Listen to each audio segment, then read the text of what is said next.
नमस्कार जी। मैं विश्व हिंदी अकादमी मुंबई का अध्यक्ष केशव राय। आज हमारे आदरणीय सत्यनारायण सत्तन जी, जो विश्व विख्यात हैं कवि, साहित्यकार और मध्य भारत हिंदी साहित्य समिति के सभापति हैं। हम गांधी जयंती पर 2 अक्टूबर को मुंबई में कार्यक्रम कर रहे हैं, गांधी और हिंदी। यहाँ पर जो मध्य भारत हिंदी साहित्य समिति है उसमें गांधी जी का बड़ा योगदान था और 100 वर्ष पहले गांधी जी इंदौर में आए थे। तो हमने आज दादा से समय मांगा, दादा ने समय दिया, तो हम उसी विषय पर बातचीत करने वाले हैं। दादा नमस्कार। नमस्कार। चरण स्पर्श करता हूं। जय हो आपकी। जी जी जय हो। दादा, मुंबई क्या पूरी दुनिया में आपको लोग सुनते हैं और सब प्रेरणा भी लेते हैं, नए नए कवि आपसे बहुत प्रेरणा लेते हैं। तो ये जो सितंबर माह चल रहा है, हिंदी सप्ताह, हिंदी पखवाड़ा, हिंदी दिवस सब हो चुका है और हमने भी 3 दिवसीय कार्यक्रम इंदौर, उज्जैन और मुंबई में करवाए हैं। अब 2 अक्टूबर को हम मुंबई में गांधी और हिंदी ये कार्यक्रम करवा रहे हैं। तो हम ये चाहते हैं कि जो गांधी जी इंदौर में आए थे मध्य भारत हिंदी साहित्य समिति में, इसमें गांधी जी की भूमिका और हिंदी के प्रचार प्रसार में गांधी जी का क्या योगदान है। मध्य भारत हिंदी साहित्य समिति के निर्माण में डॉक्टर सरयू प्रसाद वाजपेयी का अभिन्न योगदान है।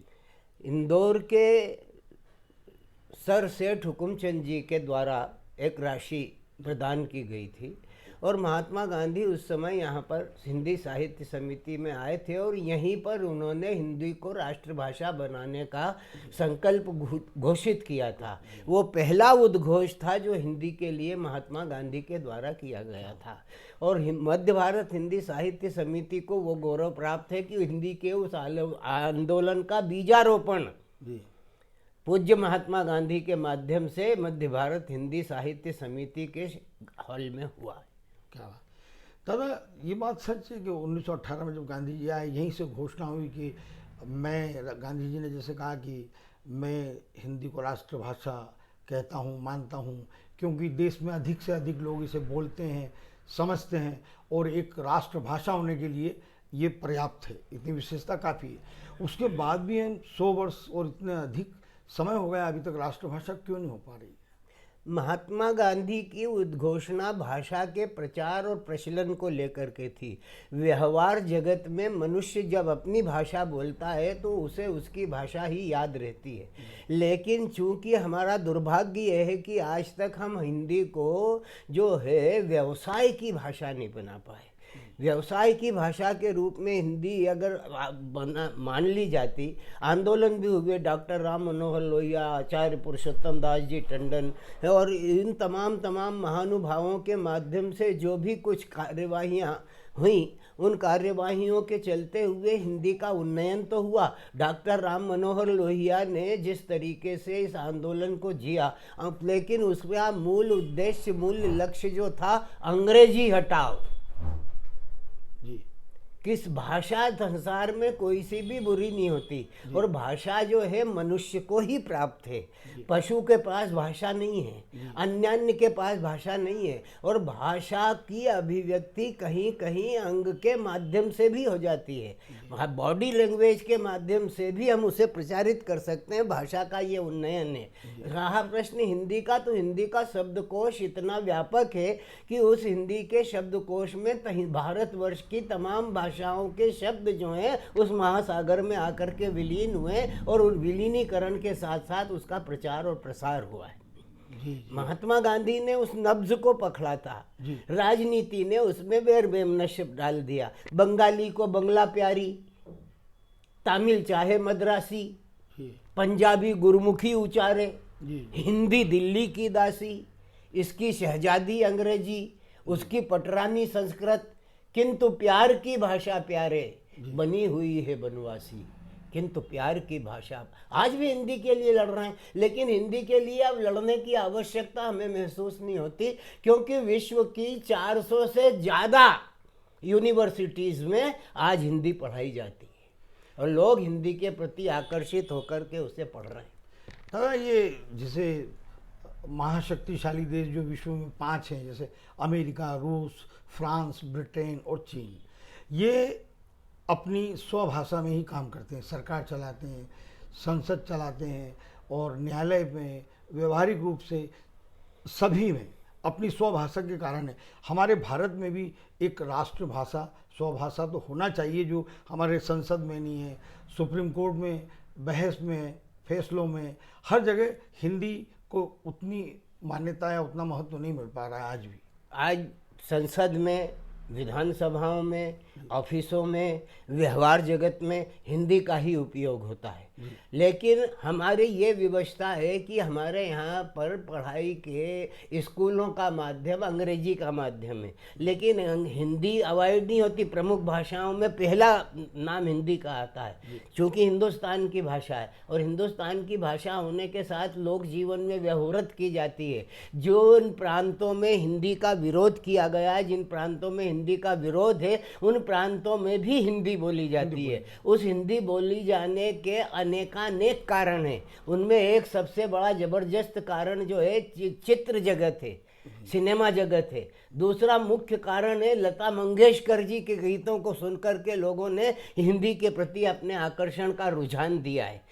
तब जिन लोगों ने हिंदी के लिए लड़ाई लड़ी थी वो तो साहित्य की पुरोधा थे, पुरुष थे, लेकिन जो अन्यान्य लोग हैं उन लोगों में से सबसे ज़्यादा महत्वपूर्ण अगर कोई फैक्टर हो सकता है तो रेडियो हो सकता है, टेलीविज़न हो सकता है वहाँ। और इस टेलीविज़न के पहले जिन लोगों ने हिंदी के प्रचार और प्रसार में अपना योगदान दिया उसमें लता जी का योगदान माना जा सकता है, माना जाएगा ही, क्योंकि उन्होंने और हिंदुस्तान के उन तमाम व्यापारियों का योगदान है। अग्रवाल, माहेश्वरी, जैन जो व्यापारी हिंदी प्रांतों में जाकर के रहे और उन्होंने हिंदी प्रांतों में जाकर के कवि सम्मेलनों की संरचनाएं करी, लोग उसके प्रति आकर्षित हुए और आकर्षित होकर के उन्होंने अपनी बोली के साथ साथ इसे सीख ग्रहण किया और वहाँ तक ये भाषा पहुँची।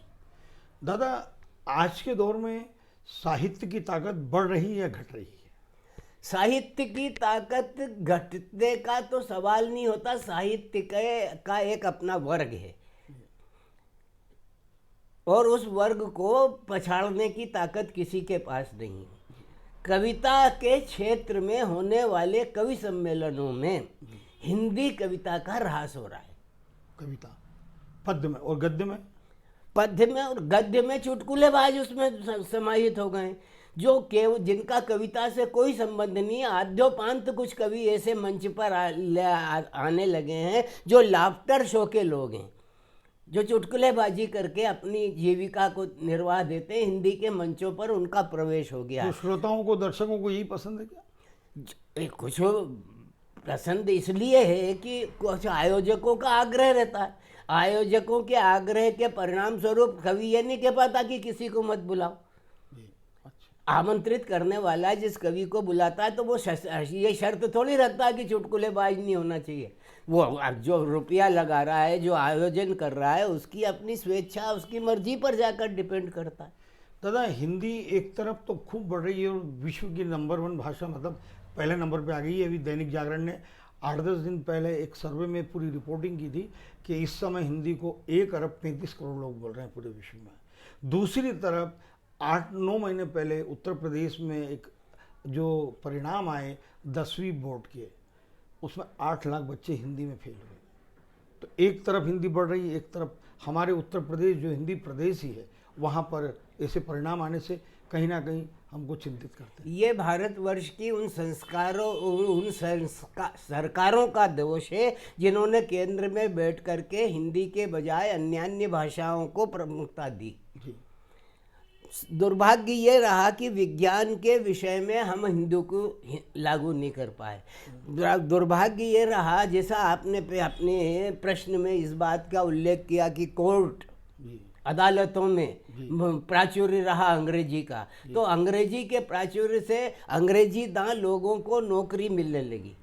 अंग्रेजीदान लोगों को नौकरी मिलने लगी तो हिंदी के प्रति लोगों की अरुचि बढ़ी। हिंदी के लालित्य को, सौष्ठव को वो अपने घर में तो अनुभव करते हैं, अपने व्यवहार में अनुभव करते हैं, अपने परिवार में अनुभव करते हैं और अपने समाज में अनुभव करते हैं। समाज में, परिवार में और व्यवहार में वो हिंदी का ही उपयोग करते हैं, वहाँ पे अंग्रेजी का कोई सवाल ही नहीं पैदा होता। लेकिन उनकी उस हिंदी के प्रति अभिरुचि जो है नौकरी में जा कर के रोजगार की भाषा नहीं बन पाई वो।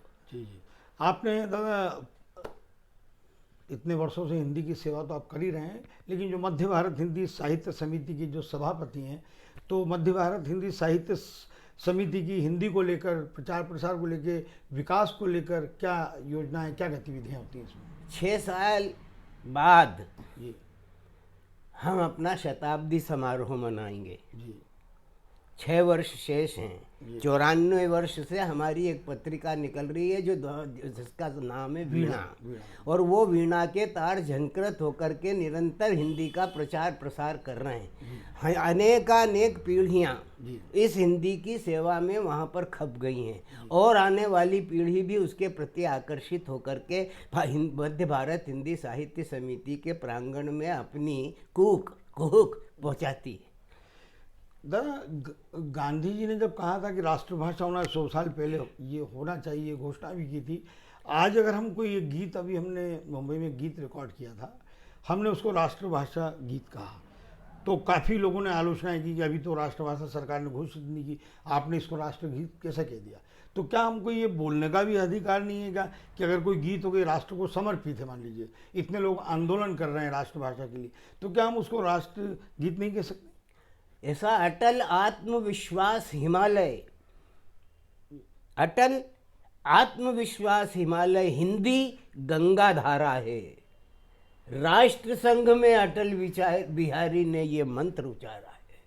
एकमात्र भारतीय योद्धा थे अटल बिहारी वाजपेयी जी, जिन्होंने राष्ट्र संघ में खड़े होकर के अपनी मातृभाषा में वक्तव्य दिया।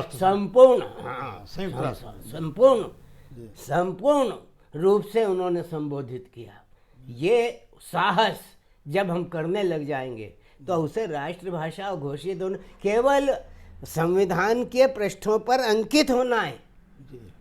ये शब्द वैसे हिंदी के लोगों को चिंता करने की जरूरत नहीं रही, क्योंकि वैसे ही अघोषित रूप से तो हिंदी राष्ट्रभाषा हो ही गई। उड़ीसा, पंजाब, बेंगलुरु, मद्रास, तमाम प्रांतों में हिंदी धड़ल्ले के साथ बोली जाती है, व्यवहार में रहती है। लोक भाषा के रूप में लोक भाषा के रूप में नहीं, राष्ट्रभाषा के रूप में। जब सारा राष्ट्र हिंदी के शब्दों का उच्चारण कर रहा है तो उसे राष्ट्रभाषा बनने से रोक कौन सकता है? रोक सकता है तो एक संविधान के पृष्ठों पर केवल लिखा जाना बाकी है। बाकी हिंदी तो राष्ट्रभाषा अपने आप में घोषित हो ही गई, व्यवहार जगत में आकर के घोषित हो गई। लता मंगेशकर के गीत कहाँ नहीं सुने जाते? रामचरितमानस और महाभारत और कहाँ पर नहीं देखा जाता, कहाँ नहीं सुना जाता? तो गोस्वामी तुलसीदास, सूरदास, मीराबाई के भजन, इन सब ने जो हिंदी को लोकप्रियता दी है, हिंदी को जो घरों घर पहुंचाया है। रामचरितमानस की प्रतियां लोगों के घरों में पाई जाती हैं। ये हिंदी का प्रचार नहीं है तो क्या है? लोक भाषा के माध्यम से हिंदी पहुंच गई। और विदेशों में दादा एक बात देखिए, प्रवासी जो हैं हिंदी की बहुत सेवा कर रहे हैं, बहुत विदेशों में, अमेरिका देखिए, यूके देखिए, हर देशों में आज हमारा भी संपर्क 115 देशों में संपर्क है दादा। अभी हमने कोरोना काल में एक कार्यक्रम किया था, विदेशों में हिंदी का विदेश, तो करीब 115 देश के हिंदी सेवियों के वक्तव्य होते थे। हर श्रृंखला में हमने सीरीज नाम दिया था, तो 15-15 उसमें वक्ता होते थे। तो हमने जब उनसे बातचीत की, जब उनके वक्तव्य आते थे, तो हिंदी की बहुत सेवा कर रहे हैं, हिंदी को बढ़ा भी रहे हैं, प्रचार प्रसार हिंदी का विदेशों में बहुत कर रहे हैं दादा। तो अब ये जो गांधी जी ने की जो दूरदृष्टि, दूरगामी परिणाम थे कि ये राष्ट्रभाषा, तो उनका सपना कब पूरा होगा? लगता है आपको बहुत जल्दी? सपना तो पूरा हो ही रहा है। अब आप ही स्वयं इस बात को स्वीकार कर रहे हैं कि विश्व में जब जहाँ जहाँ भारतीय है वहाँ हिंदी है। हिंदी तो है ही, लेकिन जहाँ जहाँ भारतीय है वहाँ पर भारतीय संस्कृति का भी प्रचार है। भारतीय उन तमाम अंतर यात्राओं का भी प्रचार प्रसार है, जिनके माध्यम से हमारी संस्कृति को गौरव मिलता है। माध्यम तो हिंदी बना। संस्कृत से निसृत होने वाली भाषा जो हिंदी थी, उसने अन्यान्य भाषाओं को अपने आप में समाहित कर लिया। जी जी। गांधी जयंती के लिए कुछ शुभकामनाएं, गांधी जी के बारे में और दो बातें कुछ। गांधी तो गांधी थे, इस देश की ऊर्जा थे, हैं? और उन्होंने इस देश को क्या दिया? चेतना दी, आज़ादी दी, संस्कार दिए, और संस्कार के साथ एक व्रत होकर के अपने राष्ट्र की भावना से जुड़ने का भाव दिया, खादी से जुड़ने की भावना दी। खादी से उन्होंने उस युग में बेरोजगार दूर करने की एक परंपरा चलाई, जिसके माध्यम से आज भी देश में प्रादेशिक विधानसभाओं में आज खादी ग्रामोद्योग नाम के विभाग का प्रचलन है। और उस खादी ग्रामोद्योग विभाग के माध्यम से हिंदी के कवि सम्मेलनों और उर्दू के मुशायरों को भी प्रश्रय दिया जाता है, भारतीय बोलियों को भी विज्ञापन दिया। गांधी ने तो दिया है, चेतना दी है। और सबसे बड़ी बात, उन्होंने सत्याग्रह दिया है, हिंसा के खिलाफ अहिंसात्मक आंदोलन खड़ा किया है, और उन्होंने इस बात की घोषणा करवा दी कि अहिंसा परमो धर्मः है। और अहिंसा परमो धर्म, गांधी गांधी थे। वो एक चल पड़े जिधर दो पग डग में, मुड़ गए कोटि पग उसी ओर। वाह, क्या एक लकुटी, एक लगोटी लेकर के जो आदमी दो डग जिधर चल दिया, करोड़ों पांव उस तरफ चले जाते थे। आया करते थे आप बिरला मंदिर में रोज, जनता को जनार्दन का कर्तव्य दिखलाते थे। सुबह शाम आठों याम सीताराम सीताराम, देशवासियों के संग महामंत्र गाते थे। उनसे जो मिला है कमल दिल का खिला है मित्र। एक देश हो एक हो स्वदेश सदा यही फरमाते थे। सुबह शाम आठों याम सीताराम सीताराम, राम राम मंत्र गाते। अभी दादा आ रहे थे, जब आपने समय दिया तो कुछ युवा कवि और साहित्यकार और लेखक मुझसे कह रहे थे कि केशव जी, दादा को हम सुनना चाहते हैं, बहुत उनके कवि सम्मेलन पिताजियों से सुने उनसे, लेकिन सुनना चाहते हैं युवाओं के लिए, जो आज के युवा लेखक कवि और साहित्यकार, इनके कुछ इनको आशीर्वाद स्वरूप दो शब्द इनके बारे में कहें। इस देश का युवा जो सृजनशील है, आज ये देश एक तरीके से खेमों में बट गया है भाषा को लेकर के। हमारे यहाँ पर एक चलती थी जलेश जी, जनवादी लेखक, जी, एक चला प्रलेश प्रगतिवादी, अब एक आ गया है राकस, राष्ट्रीय कवि सम्मेलन, अच्छा, राकस कवि संगम। जी, अच्छा, अब ये एक राष्ट्र की, अब वो जो है जलेश प्रलेश और ये सब मिलकर के खेमेबाजी हो रही। हमें इनकी खेमेबाजी से कोई अर्थ नहीं लेता। अब प्रगतिवादी नहीं है, तो सब हैं, है अभी भी है। जलेश है, वो प्रगतिवादी प्रलेश, प्रगतिवादी लेखक, वो प्रयोगवादी एक ही बात है। वो प्रगति, वो इसमें वो सब आ गए। जलेश में जनवादी है लेखन, प्रलेश प्रगतिवादी, ये और ये राष्ट्रवादी आ गए राकस। ये राजनीति से प्रेरित हैं, कहीं कम्युनिस्टों का है, कहीं पर सोशलिस्टों का है, कहीं पर जनसंघ भारतीय जनता पार्टी का है। जब कवियों को घेरे में लेकर के कविता के प्रति प्रोत्साहन देने की बात कही जाती है, तो कवि तो नीचे चला जाता है, भाषा का उन्नयन हो जाता है। भाषा का उन्नयन, चाहे वो प्रगतिवादी हो, चाहे जनवादी हो, चाहे वो राष्ट्रवादी हो, वो जो लेखन है वो है तो हिंदी में ही। जी, तो हिंदी के विकास में ये तीनों योगदान देते हैं। लेकिन इसका प्रकलन ये होता है कि एक सरी की कविताएं निकल करके आती हैं, अच्छा अच्छा अच्छा एक सरी का लेखन निकल करके, उसमें भिन्नता नहीं होती। हिंदी के पास 9 रस हैं, कविता के पास 9 रस हैं। 9 रस में समानांतर रूप से अपनी बात कहने की योग्यता होना चाहिए। जब हम सूरदास की बात करते हैं तो उसमें वात्सल्य है, प्रेम है, वो सब है। हम तुलसीदास की बात करते हैं तो उनके रामचरितमानस में 9 रसों का उद्गम उठाई देता है। जब हम भूषण की बात करते हैं तो उसमें केवल ओज ही दिखाई देता है, वीर रसी दिखाई देता है। जब हम नरोत्तम दास की बात करते हैं तो उसमें करुणा दिखाई देती है, लालित्य दिखाई देता है। मीराबाई में भक्ति का संसार फैला रहता है। तो जहाँ वीर गाथा काल, भक्ति काल, आधुनिक काल तक यात्रा चलती है, रीति काल से चलती हुई, तो वहाँ पर कविता के सामंजस्य और सौष्ठव को लेकर के विकास का क्रम निरंतर जारी रहता है। आज कविता को छंद से मुक्त से छंद की स्थिति में लाके खड़ा कर दिया। कविता को विचार कह दिया। गोसाई तुलसीदास ने कहा था कि कविता के संदर्भ में क्या सबसे बड़ी बात है, तो बोले कभी तो विवेक एक नहीं मोरे, मैं कवि नहीं हूँ। इतने निराभिमान थे गोसाई तुलसीदास, जिनकी कविता हिंदुस्तान को छोड़ विश्व में किसी माँ ने विश्व की एक ऐसा सपूत पैदा नहीं किया जिसकी कविता 24 घंटे गाई जाए। ओह वाह। 24 घंटे जिस कवि की कविता गाई जाए, विश्व में कोई ऐसा कवि पैदा नहीं हुआ, किसी माँ ने ऐसी संतान पैदा नहीं की। एक माँ अगर थी तो वो हुलसी माता थी, जिसका बेटा तुलसीदास हुआ, जिसकी कविता 24 घंटे गाई जाती है। और 24 घंटे गाई जाने के बाद उस कविता को गाने की फलश्रुति प्राप्त होती है। सुंदरकांड पढ़ोगे तो क्या होगा, शिव पार्वती पढ़ोगे तो क्या होगा, राम विवाह पढ़ोगे तो क्या फलश्रुति होगी। हिंदुस्तान के लोगों ने पूरी रामायण भले ही नहीं पढ़ी हो, लेकिन सुंदरकांड हर घर में होते हुए दिखाई देंगे। हर मंगलवार, हर शनिवार के दिन आपको सुंदरकांड की गूंज जो है गांवों में, चौपालों पर, मंदिरों में, घंटाओं में, घरों में, परिवारों में सामूहिक रूप से निष्णात रामायण मंडलों में सुनाई पड़ेगी। ये कविता के विकास का क्रम है, और उस विकास को यदि आप जीते तो उसका फल भी मिलता है। तुलसीदास लिखते हैं कि ये तूने सुंदरकांड का पाठ किया, तूने हनुमान जी का पावन स्मरण किया, राम जी का पावन स्मरण किया, तो तुझे क्या मिलेगा। वो लिखते हैं कि निज भवन गयो ने, सुंदरकांड का आखिरी छंद आता है, उसमें उसकी फलश्रुति बताते हुए कहते हैं कि कविता जो है कल्याणकारिणी है और तुझे सब प्रकार के अभीष्ट की पूर्ति करेगी। वो कहते हैं कि निज भवन गयो ने सिंधु सिर रघुपति ही यह मत भायहु, यह चरित कलिमल हर, कलयुग के मल को हरण करने वाला है। यह चरित कलिमल हर जथामति दास तुलसी गायहु, सुख भवन, क्या मिलेगा तुझे, सुख भवन, संशय समन, शंकाओं का समाधान, सुख भवन, संशय समन, दवन विषाद, तेरे दुख का दमन हो जाएगा।